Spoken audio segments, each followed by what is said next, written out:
Now tell us about the Hispanic Coalition of New York State. New York State goes from New York City up to the Canadian border, out to Buffalo. Don't forget Montauk Point. Okay. And then after that, you're in Portugal. Okay.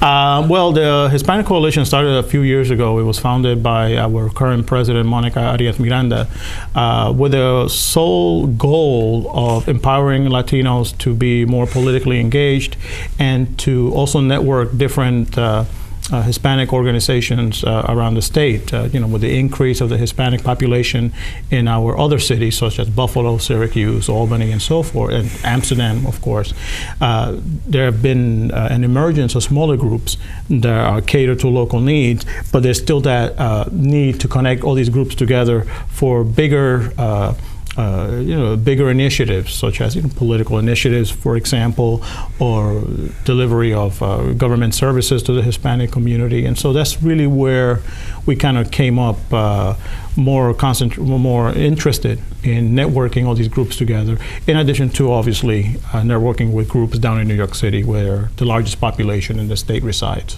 You said to me something which I found rather interesting. Hispanics want to be perceived as part of the American fabric. Could you elaborate on that? Yeah, absolutely. Well, if you look at the Hispanic population historically, in what we now consider the continental 48 states, Hispanics were here before the first pilgrims came over in the West Coast. And as this land transformed and changed hands from Spain, France, England, the United States, and it expanded a la Manifest Destiny, Hispanics have always been there.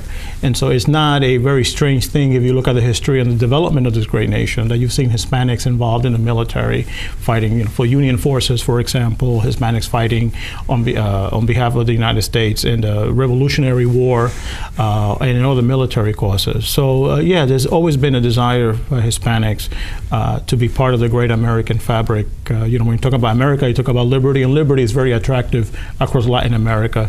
And why not be part of the greatest story of liberty than America? Now, you told me about something which I was never aware of, and you sent me to do some research after you talked about it. So you did speak with me. At the end of World War II, you said something developed called the Puerto Rican Air Bridge. Yes. And I never heard of that. Yeah, well, the air bridge was a term used, and for those, for example, my grandmother came to the United States through the air bridge, and we all associated with Pan Am. Pan Am Airlines is no longer around. Right. But it was a huge exodus of Puerto Ricans leaving the island and coming to the United States.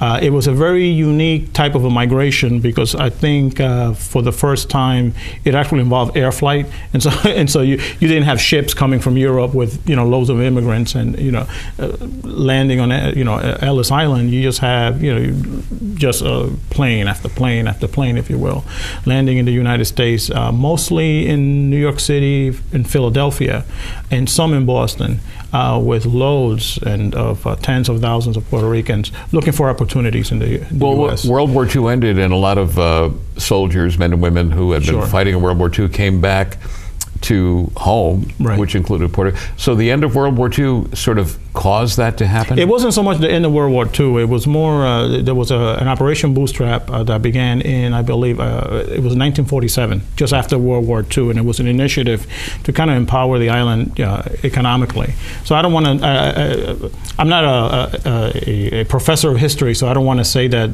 the causation was World War II. It just so happened that after World War II, there was more concentration on developing the island economically, and because there was no longer any war, there was more freedom to travel, and there was an opportunity. Back then, Puerto Rico was pretty much a third world country. It's no longer that, but it was back then. So here you have an opportunity to go somewhere else, and they pretty much took advantage. I mean, 1917 was when the Jones Act took place and made all Puerto Ricans American citizens.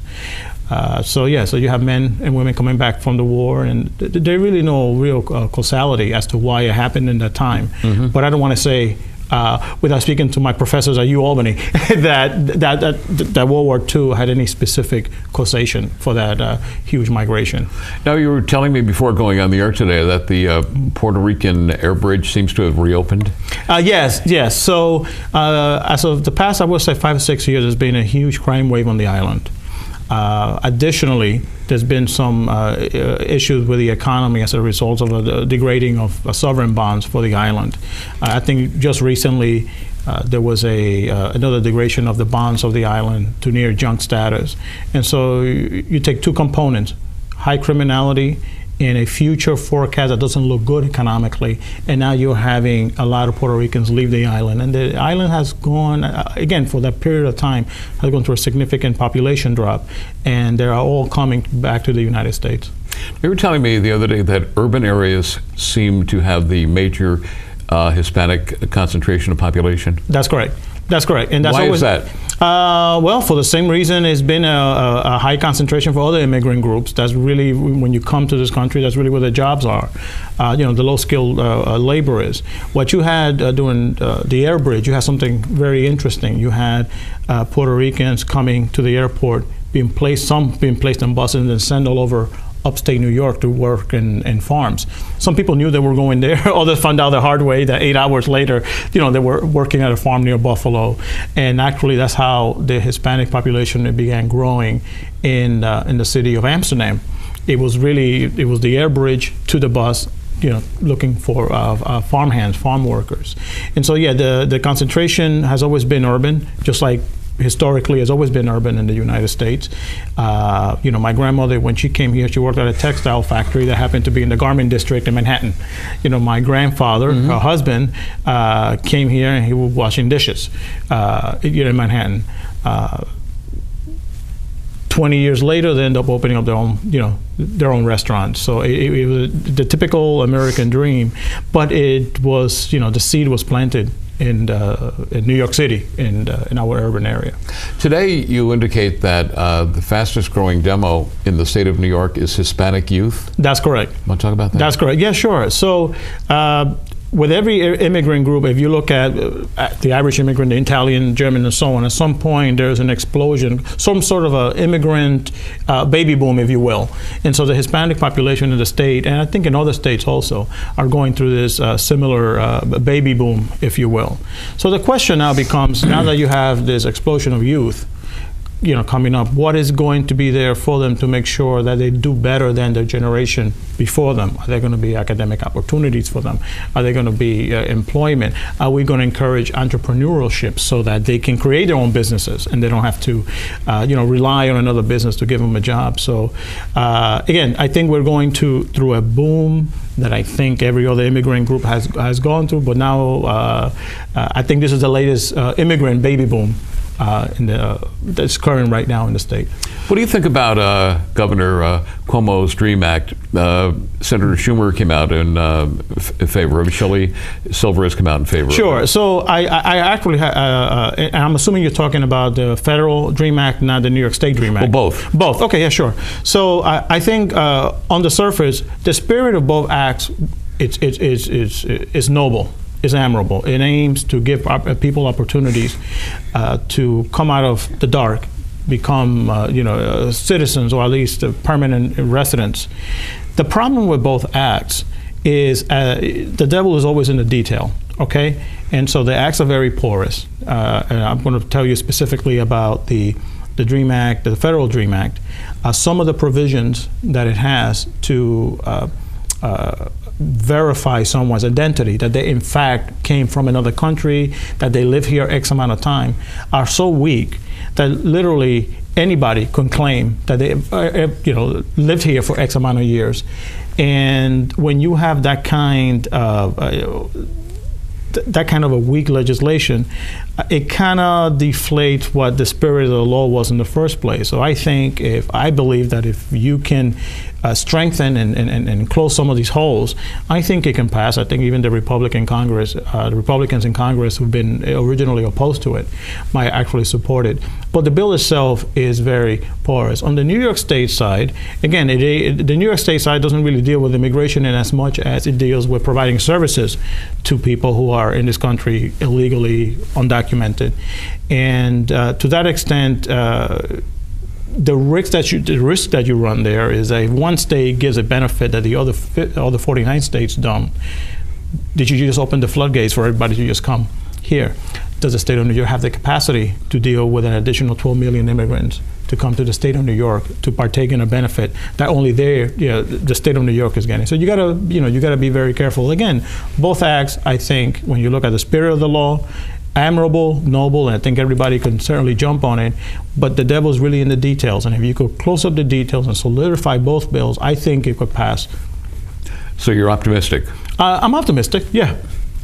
One of the problems that we have, not only for Hispanics, but in general in the United States now, because we have had so many people come to our nation, is you have problems in hospitals, in libraries, in stores, where you need translators, and it is certainly very critical in hospitals and in police agencies. Sure.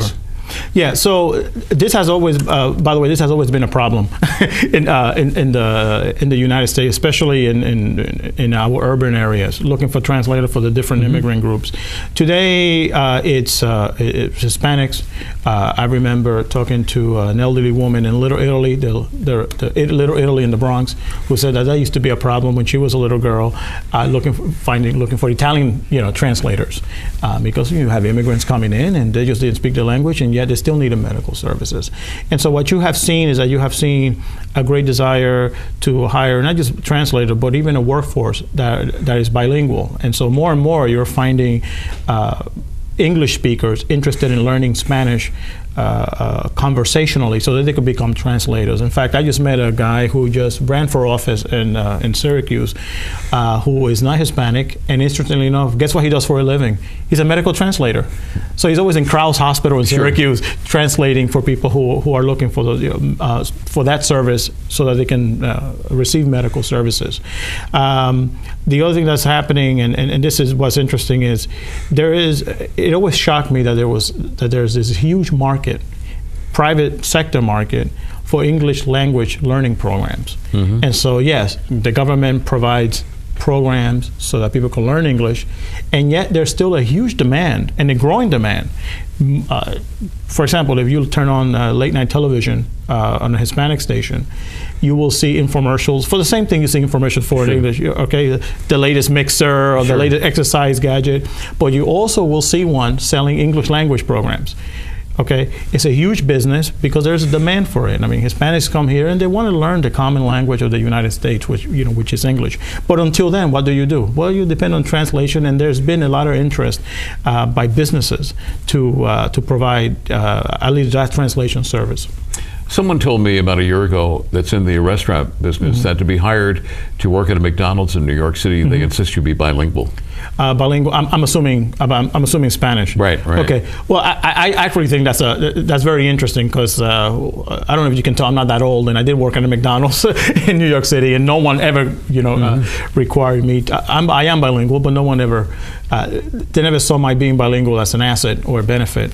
So I think it's it's an interesting dilemma, and because you're having, back to the point of this migratory baby boom, you are having some youngsters that are being born in households that only speak Spanish, and until they ramp up, that doesn't really surprise me that much that is happening. But I'm gonna tell you, it's gonna turn back to mostly English because just about every Hispanic that comes into this country wants to learn the language. My grandmother loved America, and one of the things she wanted me to do when I was a kid was to, learn English. I don't care if you're in China, learn English. So I think that's going to turn. But again, what do you do until then? Well, you provide the ability for people to communicate.